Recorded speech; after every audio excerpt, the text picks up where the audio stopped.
Hello everyone, welcome to concepts cleared. And आज हमारा first lecture है on the topic work, power and energy. और ये ninth की फिजिक्स का बेस्ट टॉपिक है। मतलब यार ये टॉपिक ना सबसे ज़्यादा इंटरेस्टिंग और सबसे ज़्यादा बढ़िया चैप्टर है। मतलब कोई भी इस चैप्टर को करते समय ना यार बोर नहीं हो सकता। And this is that amazing.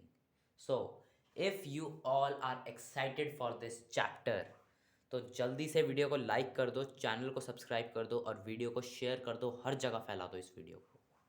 सो आज हमारा टॉपिक है वर्क, पावर एंड एनर्जी। इसके अंदर आज हम डील कर रहे होंगे सब टॉपिक वर्क के साथ। वर्क, सो वर्क सुनते ही आपके दिमाग में क्या आता है? वर्क मतलब काम, जैसे रोज़ के काम। लाइक हम पढ़ाई करते हैं तो हम काम करते हैं। सो आपके लिए काम की डेफिनेशन क्या है? स्टडिंग, ठीक है। काम करना, कि आप पढ़ाई कर रहे हो आपके लिए वो एक काम है। आप कोई घर के काम कर रहे हो तो आपके लिए वो एक काम है। ओके। सो जब आप पढ़ाई कर रहे होते हो तो आप एक जगह पर बैठे होते हो। बट आप जब काफ़ी देर तक पढ़ाई कर रहे होते हो तो आप थक जाते हो। क्यों? क्योंकि आपने काम करा होता है। बट फिजिक्स फिजिक्स हमें कहता है कि यार आपने काम नहीं करा। क्यों? हमने तो इतनी देर बैठ के पढ़ाई करी है, हमने काम क्यों नहीं करा? बट फिजिक्स कहती है कि नहीं, तुमने काम नहीं करा। बिकॉज हमारी जो वर्क की डेफिनेशन है और जो फिजिक्स की वर्क की डेफिनेशन है, दोनों में बहुत ज़्यादा डिफरेंस है। हमारे लिए वर्क क्या होता है? काम करना, ब्रेन को यूटिलाइज करना, अपने बॉडी पार्ट्स को यूटिलाइज करना, हमारे लिए वो होता है काम। बट फिजिक्स के लिए काम तीन चीज़ों पर डिपेंडेंट होता है। फिजिक्स के लिए काम जो होता है that stands on three pillars. उसमें से पहला पिलर होता है that if work is done, force is applied.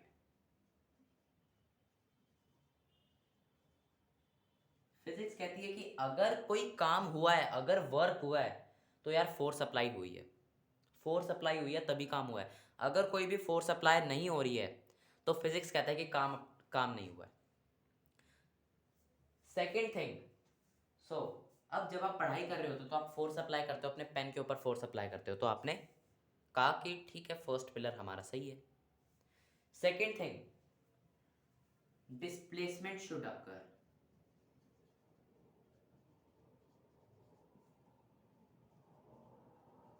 Displacement should occur मतलब आपने एक फोर्स तो लगाई है, बट डिस्प्लेसमेंट होनी चाहिए उस फोर्स की। मतलब हमने ये चीज़ क्यों लगाई? अगर फोर्स अप्लाई हो रही है तो एक्सेलरेशन आएगी, एक्सेलरेशन आएगी, डिस्प्लेसमेंट ऑटोमेटिकली आएगी। नहीं। अब आप ये केस लो, एक बड़ा सा पत्थर है, एक बड़ी सी ये चट्टान है, और आप इसे धक्का मारने के लिए लग गए कि आप इस चट्टान को यहाँ से हिलाओगे। आप इसे धक्का मारने में लग गए, बट ये चट्टान हिली नहीं। तो आपने फोर्स तो अप्लाई करी है, और आप थोड़ी देर बाद जब आप इस चट्टान को थोड़ी देर धक्का लगाओगे, पूरी जान से लगाओगे, तो आप थक भी जाओगे। मतलब आपने वर्क करा है अपने लिए, बट फिजिक्स कहेगी नहीं, आपने वर्क नहीं करा। क्यों? फोर्स तो हमने अप्लाई करी है, बट डिस्प्लेसमेंट नहीं हुई। सो फिजिक्स क्या कहती है? फोर्स अप्लाई कर ली तुमने, ठीक है, बट ऐसी फोर्स अप्लाई करने का क्या फायदा जब डिस्प्लेसमेंट ही नहीं हुई? फिजिक्स का सीधा सिंपल सा रूल है, फोर्स अप्लाई करो बट मुझे डिस्प्लेसमेंट भी ला कर दो। फिजिक्स का सिंपल रूल है, फोर्स तुमने अप्लाई करी है, अच्छी बात है, बट मुझे डिस्प्लेसमेंट भी चाहिए। फिजिक्स डिस्प्लेसमेंट भी मांगती है। थर्ड पॉइंट, आपने कहा चलो ये चीज ठीक है। अब थर्ड पॉइंट सुनकर आपको थोड़ा और सोचना पड़ेगा।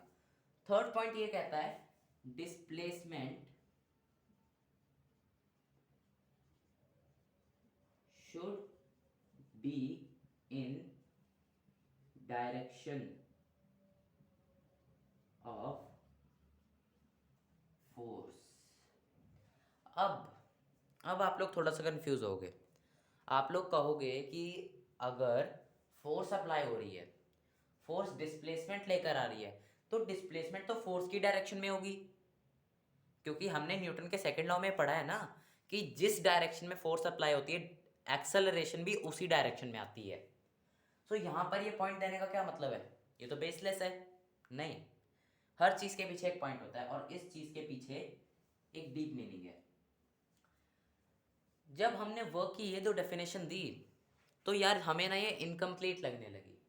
हमने कहा चलो ठीक है, पर ग्रेविटी, ग्रेविटी का क्या करें या फ्रिक्शन का क्या करें। फ्रिक्शन से समझते हैं क्योंकि वो हमने अभी अभी कंप्लीट करा था, 2-3 लेक्चर पहले ही हमने फ्रिक्शन करा है, तो फ्रिक्शन से ही समझते हैं इसको। एक ऑब्जेक्ट है, वो चल रहा है, थोड़ी देर बाद वो यहाँ से यहाँ आ जाता है, उसके अंदर डिस्प्लेसमेंट होती है, हमने एक फोर्स अप्लाई करी F, उसके अंदर यहाँ से यहाँ तक की जो डिस्प्लेसमेंट है वो S है। सो जिस डायरेक्शन के अंदर फोर्स है उसी डायरेक्शन में डिस्प्लेसमेंट है। बट हम अर्थ पर हैं, मतलब फ्रिक्शन एक्ट कर रही है, हम इस दुनिया में हैं और इस दुनिया में फ्रिक्शन है। चाहे आप स्पेस में जाओ, चाहे आप कहीं पर भी जाओ, इस दुनिया में फ्रिक्शन है, मतलब यहाँ पर एक फ्रिक्शन एक्ट कर रही होगी।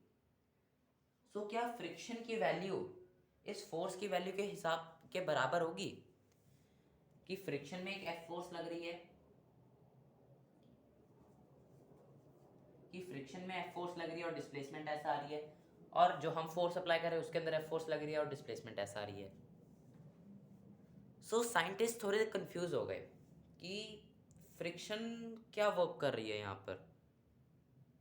फ्रिक्शन तो कोई वर्क ही नहीं कर रही, क्योंकि जो डायरेक्शन है वो ऑपोजिट है। डायरेक्शन ऑपोजिट है, ये एक वेक्टर है, फोर्स फ्रिक्शन एक वेक्टर है, तो फिर ये दोनों वैल्यूज पॉजिटिव कैसे आ सकती हैं। तब तब साइंटिस्ट ने ये कहा कि जो डिस्प्लेसमेंट है वो फोर्स की डायरेक्शन में होनी चाहिए। और जब हम इस बात की, और जब हम ये बात बोलते हैं, तब हम ये चीज़ सोच रहे होते हैं कि वहाँ पर दो फोर्सेस लग रही हैं। जैसे जो हमने फोर्स अप्लाई करी और फ्रिक्शन, यहाँ पर फ्रिक्शन जो फोर्स अप्लाई कर रहा है उसकी डायरेक्शन में डिस्प्लेसमेंट नहीं है, यहाँ पर फ्रिक्शन इस डायरेक्शन में फोर्स अप्लाई कर रहा है, बट जो डिस्प्लेसमेंट है वो इस डायरेक्शन में है। इसका मतलब फ्रिक्शन वर्क नहीं कर रहा है, फ्रिक्शन वर्क कर नहीं रहा है, बल्कि फ्रिक्शन वर्क चुरा रहा है। कैसे चुरा रहा है अभी आगे पता चलेगा, क्योंकि यहाँ पर वर्क फ्रिक्शन का नेगेटिव आएगा, इसका मतलब फ्रिक्शन वर्क चुरा रहा है। एक ये केस होता है इसका। एक दूसरा केस होता है ग्रेविटी का। आपने एक ऑब्जेक्ट को ऊपर फेंका, बट ग्रेविटी तो नीचे काम कर रही है, बट डिस्प्लेसमेंट हो रही है ऊपर की डायरेक्शन में इस केस में। सो यहाँ पर भी ग्रेविटी का वर्क नेगेटिव होता है। सो इसीलिए इन स्पेशल केसेस के लिए हमने ये थर्ड पिलर लेकर आए थे हमारे वर्क का। सो अब हमें थोड़ा थोड़ा वर्क समझ में आ रहा है कि क्या है, कैसे है, क्यों है। अब हम इसके फॉर्मूला पर भी चलते हैं, क्योंकि अब हमें समझ में आ चुका है कि वर्क क्या है। अब हमें पता चल चुका है कि जो वर्क है, work is proportional to the force applied, directly proportional to the force applied. जितनी ज़्यादा फोर्स लगेगी उतनी ज़्यादा वर्क होगा, इतना हमें समझ में आ गया। इस चीज़ से हमें ये भी समझ में आ गया कि जो वर्क है वो डिस्प्लेसमेंट के भी डायरेक्टली प्रोपोर्शनल है, जितनी ज़्यादा डिस्प्लेसमेंट उतना ज़्यादा वर्क। अब अगर हम इन दोनों को कंबाइन कर दें, अगर हम इन दोनों को कंबाइन कर दें तो हमारे पास क्या आएगा, work is directly proportional to F S. Work is directly proportional to F S. अब जब हम प्रोपोर्शनैलिटी हटाते हैं तो हमें पता है कांस्टेंट ऑफ प्रोपोर्शनैलिटी आता है, और उसे हम यहाँ पर के मान लेते हैं, के एफ एस। बट हमने वर्क को इस तरीके से डिफाइन करा है, हमने वर्क को इस तरीके से डिफाइन करा है कि जो के है उसकी वैल्यू 1 आ जाती है। हमने लैब में एक्सपेरिमेंट्स करे और हमने वर्क को इस तरीके से डिफाइन करा कि हमारी जो के की वैल्यू है वो 1 आए। इसका मतलब work is equal to F S. अब ये जो डेफिनेशन हमने निकाली है, ये जो हमने इसका फॉर्मूला निकाला है वर्क का, ये बच्चों का फॉर्मूला है, ये बच्चों का फॉर्मूला है। क्यों बच्चों का फॉर्मूला है, अभी आपको 10 मिनट बाद समझ में आएगा, क्योंकि अभी हम थोड़ा सा इस बच्चों के फॉर्मूला के साथ ही खेलेंगे, उसके बाद हम बड़ों के फॉर्मूले पे आएंगे। ओके, अभी हम इस बच्चों के फॉर्मूले के साथ ही खेलते हैं थोड़ा सा, उसके बाद हम बड़ों के फॉर्मूले पे चलेंगे। और एक और बात, जब भी हम इस चैप्टर में वर्क की बात कर रहे होंगे, we would always be talking about work by a constant force, work by a constant force. क्योंकि जब भी कोई चीज़ इनकांस्टेंट हो जाती है, जब भी कोई चीज़ वेरिएबल हो जाती है फिजिक्स के अंदर, वहाँ पर यूज़ होती है मैथमेटिक्स की एक नई ब्रांच, वो है कैलकुलस। और वो अभी हमें नहीं पता है, अभी वो हमने नहीं करनी है, इसीलिए हम variable forces, variable speeds, variable acceleration, इन सब वेरिएबल से हम डील नहीं करेंगे। अभी हम सिर्फ कांस्टेंट्स के साथ डील करेंगे। सो यहाँ पर जब भी हम वर्क की बात करते हैं, it is work by a constant force. Constant force मतलब फोर्स कांस्टेंट है, वो अपनी मैग्नीट्यूड वेरी नहीं कर रही है या अपनी डायरेक्शन वेरी नहीं कर रही है। सो अभी हम तीन चार केसेस करते हैं, बच्चों के फॉर्मूला के साथ करेंगे, उसके बाद हम बड़ों के फॉर्मूला पर चलेंगे, और तब मैं आपको बताऊंगा कि वो डिराइव भी कैसे होता है, अब यहाँ पर हमारे तीन केसेस बनते हैं। when work is perpendicular, when work is in the direction of displacement, when work is opposite direction of displacement, and at an angle.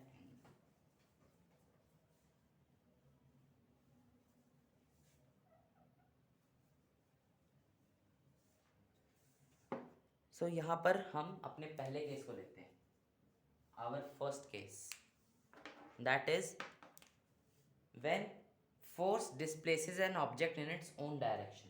मतलब यहाँ पर एक ऑब्जेक्ट है, ये यहाँ से यहाँ पर आ गया, हमने एक फोर्स अप्लाई करी F, और इनका जो डिफरेंस है, डिस्टेंस है, इसके जो डिस्प्लेसमेंट आई है वो एस आई है। सो यहाँ पर वर्क की वैल्यू क्या होगी? अब यहाँ पर वर्क की वैल्यू हमें कितनी पता है?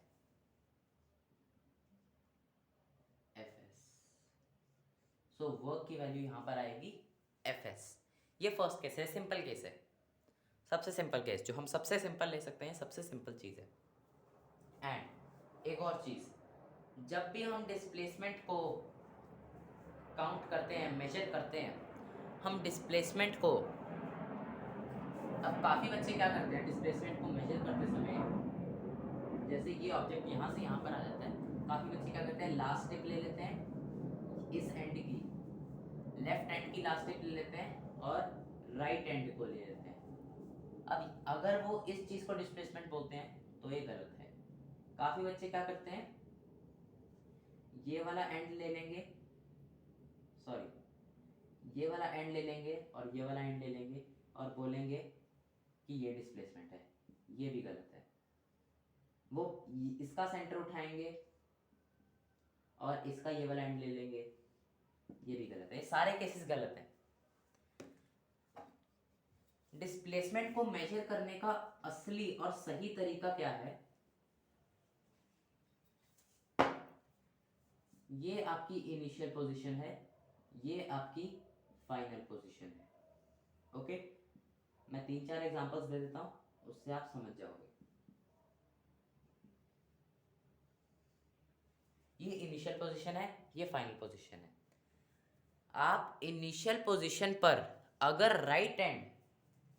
आप राइट एंड से मार्क करना शुरू कर रहे हो, डिस्प्लेसमेंट को मेजर करना शुरू कर रहे हो, तो फाइनल पोजीशन का भी राइट एंड ही लो।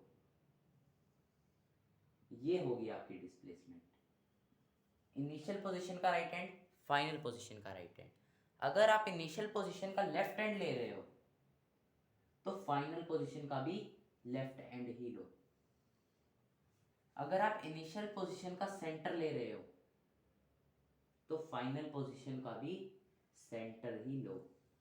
मतलब इनिशियल पोजीशन के ऊपर आप जो कोई भी पॉइंट चूज कर रहे हो, उसी पोजीशन का फाइनल पोजीशन पर चूज करो। And all these 3 ways are right to measure displacement. अगर राइट हैंड से शुरू करा है, राइट हैंड पे खत्म करो, लेफ्ट हैंड पे शुरू करा है, लेफ्ट हैंड पे खत्म करो, सेंटर से शुरू करा है, सेंटर पे खत्म करो। And this is the rule of measuring displacement.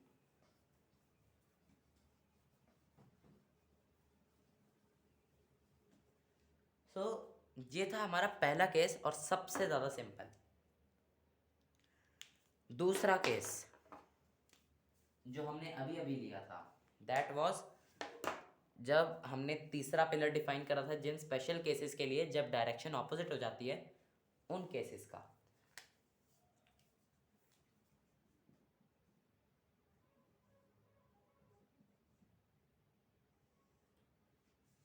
Object यहां से यहां पर गया,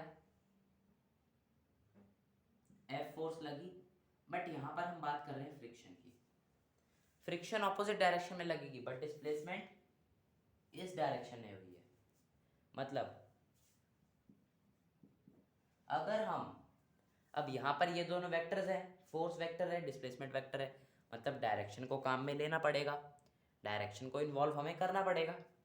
मतलब अगर हम इस डायरेक्शन को पॉजिटिव लें तो ये वाली डायरेक्शन नेगेटिव होगी, मतलब हमारी डिस्प्लेसमेंट तो पॉजिटिव है बट हमारी फोर्स नेगेटिव आ रही है, मतलब नेगेटिव एफ हो जाएगा।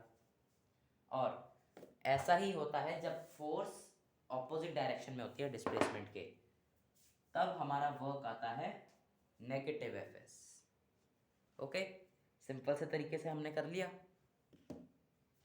नाउ केस 3,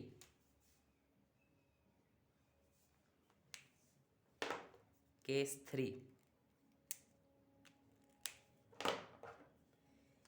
3 है जब ऑब्जेक्ट परपेंडिकुलर डायरेक्शन में डिस्प्लेस करता है। ये एक ऑब्जेक्ट है, इस ऑब्जेक्ट को इसको हम एक एग्जांपल से करते हैं, ऐसे आपको थोड़ा समझना मुश्किल होगा। एक पॉटर है, सबसे कॉमन एग्जांपल तो दिया जाता है इस केस का। एक पॉटर है, वो एक सूटकेस को अपने हेड पर कैरी कर रहा है। वो जो फोर्स लगा रहा है उस सूटकेस को ऊपर उठाए रखने के लिए ताकि वो वेट से नीचे अर्थ पे ना गिरे, वो ऊपर की डायरेक्शन में है। बट जब वो चल रहा है तो अल्टीमेटली मान लो यहाँ पर पहुँचता है तो उसकी डिस्प्लेसमेंट तो ये हुई है और इस डायरेक्शन में हुई है। मतलब यहाँ पर जो इन दोनों के बीच में एंगल है वो 90 डिग्री है।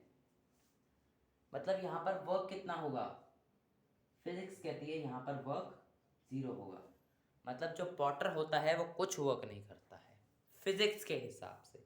फिजिक्स के हिसाब से एक पॉटर कुछ भी वर्क नहीं करता है। और ऐसा क्यों होता है? ऐसा क्यों होता है? सबसे पहली बात, जो हमारी डिस्प्लेसमेंट है वो फोर्स की डायरेक्शन में नहीं है। और यहाँ से जब भी आपको 90 डिग्री और 0 दिखता है, आपके दिमाग में एक चीज़ आ जानी चाहिए, यार यहाँ पे रेजोल्यूशन ऑफ वेक्टर्स लग रहा है, यहाँ पर फोर्स की डिस्प्लेसमेंट पर कोई इफेक्ट नहीं पड़ेगा क्योंकि ये 90 डिग्रीज पर है, मतलब यहाँ पर 0 आएगा। सबसे पहली बात आपके दिमाग में ये आ जानी चाहिए। अब इस चीज़ की जो असली कहानी है वो जब हम बड़ों के फॉर्मूले पर जाएंगे, और अभी इनफैक्ट हम वही करने लगे हैं, सो उस चीज़ से आपको समझ में आएगी वो चीज़। सो अभी हमने क्या पढ़ा था? अभी हमने पढ़ा था कि work is equal to F S, but ये सही भी है और गलत भी है। ये सही भी है और गलत भी है। ये गलत इसलिए है क्योंकि ये हर केस में काम नहीं करता, क्योंकि यहाँ पर हमने देखा कि ये माइनस एफ एस आ रहा है, यहाँ पर 0 आ रहा है, तो यहाँ से तो हम ये ऐसा कर ही नहीं सकते, इसका मतलब ये गलत है। बट ये सही भी है क्योंकि ये एक केस में आ रहा है, इसका मतलब ये एक स्पेशल केस का फॉर्मूला है, ये एक जनरलाइज्ड फॉर्मूला नहीं है। ये एक स्पेशल केस का फॉर्मूला है, ये एक जनरलाइज्ड फॉर्मूला नहीं है। अब हम कैसे फाइंड आउट करें यार? फिर हम कैसे फाइंड आउट करें? कोई तो मेथड होना चाहिए, कोई तो जनरलाइज्ड फॉर्मूला होना चाहिए। सो एक्चुअली हमें इसके पीछे की कहानी समझनी पड़ेगी। इसके लिए हमें ये चीज़ समझनी पड़ेगी, जो मल्टीप्लिकेशन ऑफ वेक्टर्स होती है वो दो तरीक़ों से होती है। ये दोनों वेक्टर्स हैं, इन दोनों को हम मल्टीप्लाई कर रहे हैं। वेक्टर्स की जो मल्टीप्लिकेशन होती है वो दो तरीक़ों से होती है। एक होती है वेक्टर मल्टीप्लिकेशन या क्रॉस मल्टीप्लिकेशन, वेक्टर या क्रॉस। दूसरी होती है स्केलर या डॉट, क्रॉस प्रोडक्ट या डॉट प्रोडक्ट, वेक्टर प्रोडक्ट या स्केलर प्रोडक्ट। ठीक है, तो वेक्टर की जो मल्टीप्लिकेशन होती है वो सिंपल जो अलजेब्रा के रूल्स अभी तक हम पढ़ते आए हैं उसके बेसिस पे नहीं होती है, वो एक completely new branch of mathematics के ऊपर होती है, वेक्टर अलजेब्रा। वेक्टर अलजेब्रा उसके बेसिस पर होती है और उसके अंदर वो ये डिफाइन करता है कि वेक्टर को आप दो तरीके से मल्टीप्लाई कर सकते हो, या तो क्रॉस प्रोडक्ट करो या डॉट प्रोडक्ट करो। क्रॉस प्रोडक्ट क्या कहता है? क्रॉस प्रोडक्ट कहता है कि फोर्स है और वो है, उसके बीच में से क्रॉस का साइन लगता है और इसकी वैल्यू होती है एफ एस साइन थीटा। क्यों होती है आप सीनियर क्लासेस में पढ़ोगे, क्योंकि अभी हमें क्रॉस प्रोडक्ट नहीं करना है, अभी हमें डॉट प्रोडक्ट से डील करना है। डॉट प्रोडक्ट या स्केलर प्रोडक्ट। स्केलर प्रोडक्ट क्या कहता है? स्केलर डॉट प्रोडक्ट को हम डॉट प्रोडक्ट क्यों कहते हैं? क्योंकि यहाँ पर हम मल्टीप्लिकेशन को डिनोट करने के लिए बीच में डॉट लगाते हैं। आपने कई जगह देखा होगा मल्टीप्लिकेशन को डिनोट करने के लिए डॉट लगा होता है, वो एक्चुअली इंटेंशनली नहीं होता है, लेकिन हम मल्टीप्लिकेशन को डॉट से भी डिनोट करते हैं। सो उसको हम ऐसे रिप्रेजेंट करते हैं। अब एक अमेजिंग बात बताऊं, फोर्स एक वेक्टर है, डिस्प्लेसमेंट एक वेक्टर है, बट इन दोनों को हम मल्टीप्लाई कर कर जो वर्क निकालते हैं, वर्क एक स्केलर क्वांटिटी है। वर्क एक स्केलर क्वांटिटी है। और आप ये सुनकर शॉक हो चुके होंगे कि यार दो वेक्टर मल्टीप्लाई हो रहे हैं तो जो रिजल्टेंट क्वांटिटी आएगी वो स्केलर कैसे होगी? और यही चमत्कार हमारा डॉट प्रोडक्ट करता है। जो हमारा डॉट प्रोडक्ट है वो इसी चमत्कार को करने के लिए बना हुआ है। वो क्या करता है? डॉट प्रोडक्ट इनके डायरेक्शन को हटाकर, अब वेक्टर और स्केलर में फ़र्क क्या होता है? मेन फ़र्क क्या होता है? आप लोग खुद बताओ। वेक्टर और स्केलर के अंदर मेन फ़र्क जो होता है वो होता है डायरेक्शन का। वेक्टर के अंदर से डायरेक्शन हटा दी, स्केलर बन गया। स्केलर के अंदर डायरेक्शन ऐड कर दी, वेक्टर बन गया। इतनी चीज़ पता है ना हमें अभी। तो डॉट प्रोडक्ट क्या करता है? ये जो वेक्टर्स हैं इनकी डायरेक्शन हटा देता है और इनके बीच का एंगल कॉस थीटा करके ऐड कर देता है। ये डॉट प्रोडक्ट का रूल होता है कि अगर आप किसी भी दो वेक्टर्स को डॉट प्रोडक्ट से मल्टीप्लाई कर रहे हो, इफ आप ए डॉट बी कर रहे हो तो उसकी वैल्यू होगी ए बी कॉस थीटा। ये डॉट प्रोडक्ट का रूल है। अब ये कैसे आया? कैसे आया ये? इस चीज़ को भी समझा देते हैं। छोटा सा एग्जांपल लेते हैं, वर्क का ही एग्जांपल लेंगे। हम एक इंक्लाइन प्लेन लेंगे, क्योंकि जहाँ पर कॉस थीटा साइन थीटा आ जाए वहाँ पर समझ जाया करो यार राइट एंगल आएगा, और राइट एंगल हम डेली के अंदर इंक्लाइन प्लेन पर ही देखते हैं। सो ये ए है, ये बी है, ये ओ है, ये एंगल थीटा है, यहाँ पर बॉक्स है, यहाँ पर वापस आ गया वो, इतनी इसने डिस्प्लेसमेंट करी है। यहाँ पर अब यहाँ पर जो फोर्स लग रही है वो नीचे को लग रही है mg, नीचे को फोर्स mg लग रही है, और ये वाला एंगल नहीं, हम ये वाला एंगल डिस्प्लेसमेंट ऑफ फोर्स के अंदर का एंगल थीटा मान लेते हैं। डिस्प्लेसमेंट ऑफ फोर्स के अंदर का एंगल थीटा मान लेते हैं। ओके, सो यहाँ पर जो हमारा वेट है वो AC के AO के बराबर होगा, इसको AC कर देते हैं, AC के बराबर होगा। और वर्क की हमें डेफिनेशन अभी तक क्या पता है? Work is equal to F S. F हमारा AC है, एस हमारा SC है। AC sorry work is equal to mg into AC। mg into AC हमारा वर्क है। कैसे? सोचो कैसे आया ये? फोर्स हमारी mg है, mg हमें समझ में आ गया, बट डिस्प्लेसमेंट को मैंने AC कैसे ले लिया यार? डिस्प्लेसमेंट तो AB है ना? अगर आप लोग ये समझते हो, अगर आप लोग ये बोलते हो कि डिस्प्लेसमेंट AB है, तो आपकी डिस्प्लेसमेंट की समझ गलत है। ऑब्जेक्ट इनिशियली यहाँ से चला, फाइनली यहाँ पे पहुँच गया, तो मेन डिस्टेंस तो ए बी हुआ ना, ए सी हुआ ना, मेन डिस्टेंस ए सी हुआ दोस्तों, मेन डिस्टेंस ए सी हो गया। इसका मतलब work is equal to M G into A B cos theta. Simply resolve करा हमने इस चीज को। ए बी क्या था? डिस्प्लेसमेंट था।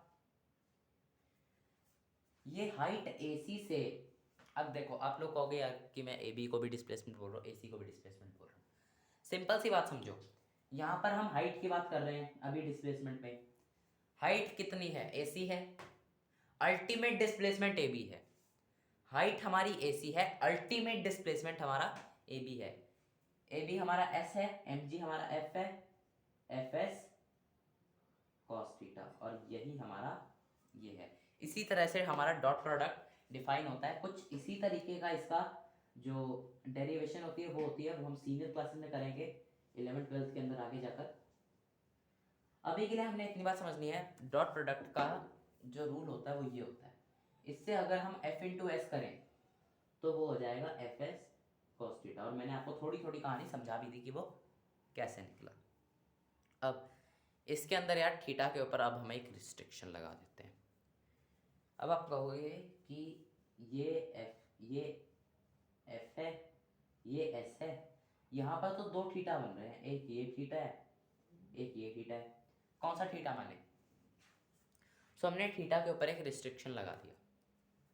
और ये रिस्ट्रिक्शन हम क्यों लगा पाए? ये हम 11th स्टैंडर्ड के अंदर जब हम ट्रिग्नोमेट्री करेंगे तब हम allied angles formulas, allied angle, multiple angle, ये सारे फॉर्मूलाज करेंगे, और तब हमें एक क्लियर अंडरस्टैंडिंग हो पाएगी कि हाँ यार ये चीज़ सही है, ये कुछ इफेक्ट नहीं करती है। सो अगर मैं अभी वो चीज़ समझाने लगूंगा, वो पहली बात आप लोगों को समझ में नहीं आएगी, क्योंकि आपको पूरी ट्रिग्नोमेट्री समझानी पड़ेगी, पूरी आपको ए से स्टार्ट करना पड़ेगा और जेड तक लेके जाना पड़ेगा। सो अभी हम वो चीज़ नहीं कर सकते। सो यहाँ पर हम थीटा के ऊपर एक रिस्ट्रिक्शन लगा देते हैं कि जो थीटा है हमारा 0 डिग्री, या तो 0 डिग्री के इक्वल हो या 0 डिग्री से बड़ा हो। अब ये नहीं है कि 0 डिग्री से जितना भी बड़ा चला जाए, 180 डिग्री से छोटा या इक्वल होना चाहिए। मतलब 0 डिग्री से 180 डिग्री के बीच में रहना चाहिए हमारा जो ये थीटा है, ये 0 डिग्री से 180 डिग्री के बीच में रहना चाहिए। ये हमने रिस्ट्रिक्शन लगा दी, ये हमने इसके ऊपर रिस्ट्रिक्शन लगा दी। ओके, ये हमने इसके ऊपर रिस्ट्रिक्शन लगा दी।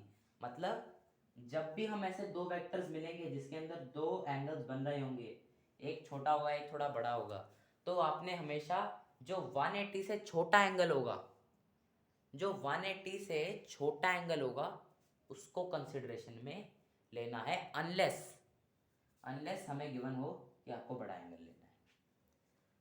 क्योंकि अगर आप 180 डिग्री से बड़े एंगल पर चले जाते हो, 180 डिग्री से 360 डिग्री के बीच में, सॉरी 180 से बड़ा तो हम कभी जाते ही नहीं है, sorry sorry sorry, it's my fault. 180 से बड़ा तो हम कभी जाते नहीं हैं, हम हमेशा छोटा एंगल लेते हैं। नाउ अब इससे ये चीज़ें कैसे ड्राइव होती हैं, ये चीज़ें कैसे ड्राइव होती हैं, फटाफट से 5 मिनट लगेंगे, फटाफट से समझा देता हूँ। इसके आगे का जो कंसेप्ट है वो हम अगली क्लासेस में शुरू करेंगे। अब इसके लिए यार आपको कॉस थीटा के जो कुछ मेन वैल्यूज़ है ना वो याद होने चाहिए। अब आप सीनियर फिजिक्स कर रहे हो तो आपको थोड़ी सी सीनियर मैथ्स आनी चाहिए। अब इतना तो करना पड़ेगा, अब अगर फिजिक्स को अच्छे लेवल पर समझना है तो जो फिजिक्स की यार जो बेसिक बिल्डिंग ब्लॉक्स है फिजिक्स के, वो तो मैथ्स है। तो हायर फिजिक्स करनी है तो हायर मैथ्स थोड़ी सी आनी चाहिए। सो मैं आपको थोड़ी सी वैल्यूज़ बता देता हूँ, मेन वैल्यूज़ बता देता हूँ यहाँ पर, क्योंकि जितनी जो वैल्यूज़ इन 3 केसेस में यूज़ होंगी वो वैल्यूज़ बता देता हूँ। बाकी की जो इन डेप्थ वैल्यूज़ हैं वो मैं कल बताऊँगा, मतलब अगले लेक्चर के अंदर। सो एफ एस, अब यहाँ पर हम अगर एंगल देखें, क्योंकि एफ एस कॉस थीटा है, ये जनरलाइज फार्मूला, ये हर एंगल पर हर जगह यूज़ होगा, ये जनरलाइज फार्मूला है। अब इस फार्मूला से हम इसको कैसे ड्राइव कर सकते हैं? देखो यहाँ पर एफ इस डायरेक्शन में है, एस इस डायरेक्शन में है, दोनों पैरेलल हैं, दोनों पैरेलल चल रहे हैं, इसका मतलब इनके बीच का एंगल है 0 डिग्री। और 0 डिग्री की वैल्यू हम ले सकते हैं क्योंकि या तो वो 0 के इक्वल होना चाहिए या उससे बड़ा।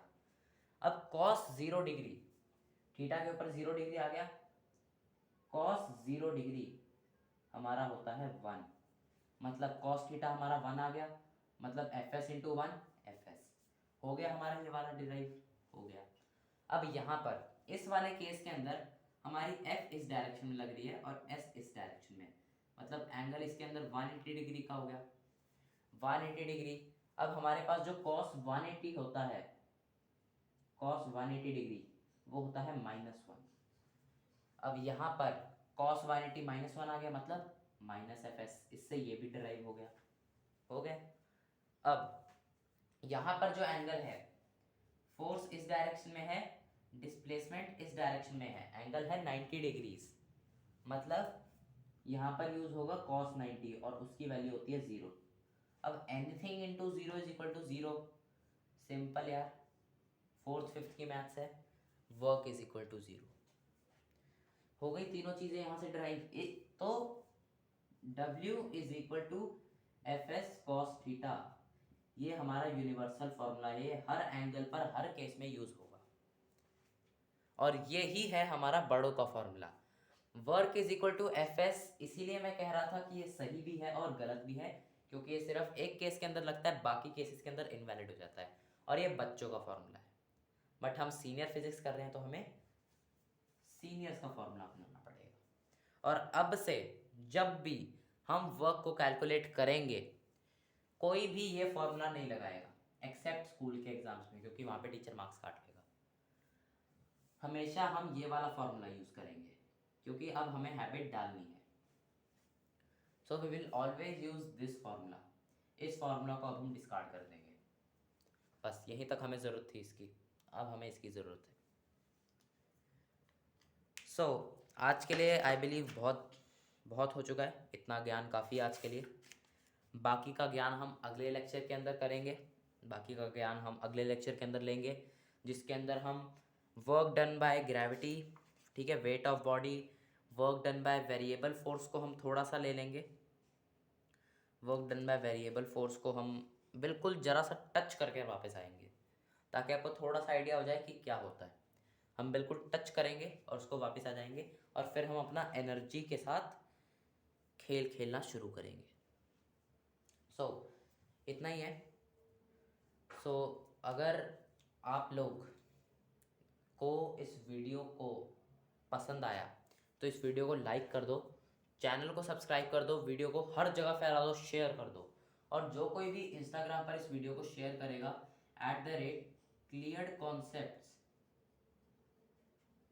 @cleared concepts इंस्टाग्राम पर मेरी आईडी है, जो कोई भी इसको इंस्टाग्राम पर कल रात तक शेयर करेगा, मुझे टैग कर कर @cleared concepts को, मैं उन्हें ढूंढ पाऊंगा और मैं डेफिनेटली उन्हें एक मैसेज ड्रॉप करूंगा।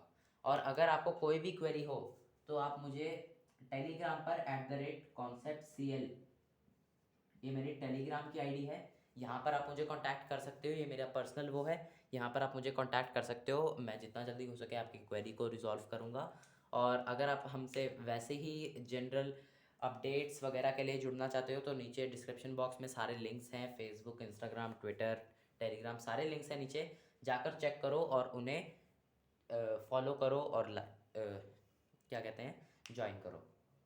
ऑल्सो नीचे डिस्क्रिप्शन बॉक्स में यार एक गूगल फीडबैक फॉर्म ऐड करा है, जहाँ पर आप जाकर फीडबैक दे सकते हो कि आपको कैसा लगा, हमें क्या क्या इंप्रूवमेंट्स करनी चाहिए। So I am always open to feedbacks, so आप वहाँ पर जाओ, अपने फीडबैक्स दो, and I would love to hear your feedbacks. So आज के लिए इतना ही है, अगले लेक्चर के अंदर एनर्जी और वर्क के साथ थोड़ा सा और खेलेंगे। So till then bye and take care, will meet you in the next lecture, Tata.